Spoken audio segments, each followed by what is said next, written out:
This channel does not promote any violent, harmful, or illegal activities. All content provided by this channel is meant for an educational purpose only. Towards the people of Bengal, towards the uniqueness of Bengal. আর সেটা ধ্বংস করার জন্য পরে যা পুরো রাজনৈতিক শক্তিগুলো এক হয়ে লেফট ফ্রন্টের বিরুদ্ধে করেছে সেটা তো ইতিহাসের একটা অংশ হয়ে গেছে।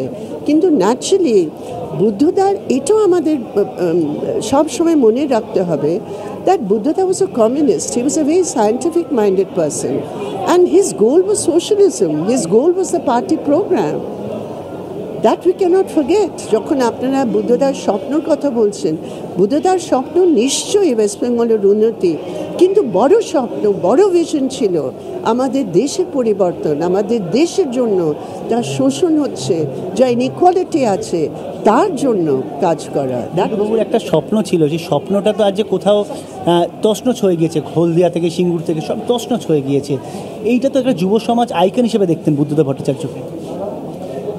দেখুন, এখন ওয়েস্ট বেঙ্গল 2011-2024, এখন ওয়েস্ট বেঙ্গলের যুব যুবতীদের নিজের অভিজ্ঞতা দিয়ে 2011 যে জেনারেশন ছিল আর যারা আজকে আছে তারা তো লেফট ফ্রন্ট দেখেনি, তো এখন ওরা নিজে অভিজ্ঞতা দিয়ে তো নিশ্চয়ই বুঝবে that left is the only alternative for Bengal. এটা তো নিশ্চয়ই ওরা বুঝবে। বিরাট আবেগ, স্বপ্ন দেখার সাহস এবং স্বপ্নকে বাস্তবায়িত করার জেদ অভিভাবক হারিয়েছে, স্বপ্নগুলোকেও হারায়নি। স্বপ্নগুলোকে সত্যি করার যে জেদ, যে সাহস আমাদের মধ্যে উনি দিয়ে গেছেন সেটাকেও হারায়নি। মাথা উঁচু করে চলে যাওয়ার গৌরব সবার জোটে না।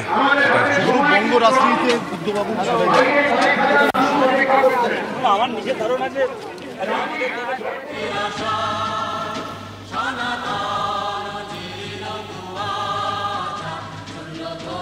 মেট্রো রেলে যখন কাজ শুরু হয়েছিল তখন সেখানে একজন বামফ্রন্টের নেতা গিয়ে, মন্ত্রী গিয়ে সেখানে জল ঢেলে দিয়েছিল এবং বহু হাজার হাজার ফ্যাক্টরিকে বন্ধ করে দিয়েছিল এই বামফ্রন্ট।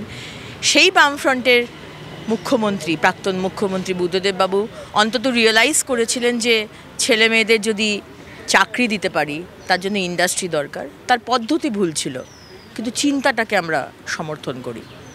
উনি যেভাবে দিন কাটিয়েছেন, অত্যন্ত করাপশন বা দুর্নীতি কোনো দিন ওনাকে ছুঁতে পারেনি, এবং যেভাবে একটা 2 কামরার সামান্য ফ্ল্যাটে উনি কি পারতেন না মুখ্যমন্ত্রী হিসেবে একটা বিরাট বিলাসিতার জীবনযাপন করতে? বাকিরা তো করেছে, বাকিরা তো করছে, কিন্তু উনি করেননি।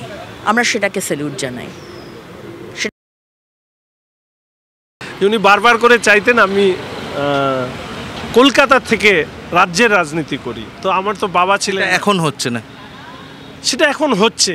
এখন তো মাও নেই, তখন মার জন্য আটকে থাকতাম, কেননা বাবা নেই বলে মাকে দেখার কেউ নেই, তো আমার পক্ষে কলকাতা আসা সম্ভব ছিল না। এখন মাও চলে গেছে, তখন ছাত্র ছিলাম, স্বাভাবিকভাবে বাড়িতে আর কেউ ছিল না, সেই রকম পরিস্থিতিতে পারিনি। এই যে এত ভিড়, এত মানুষ অপেক্ষা করছে, তিনি প্রায় 13 বছর প্রত্যক্ষ রাজনীতিতে নেই, তাও এত আকর্ষণ। কারণ এই 13 বছরে মানুষ বুঝতে পেরেছেন যে বাংলার মানুষ কি ভুল করেছেন ওনার সাথে, তারই ফল। এবং এইটা কিছু না, আর খানিকক্ষণ বাদে রাস্তা দেখা যাবে না। মানুষ এই 13 বছর মধ্যে বুঝতে পেরেছেন ওনার সাথে কি ভুল হয়েছে, কি অন্যায় হয়েছে।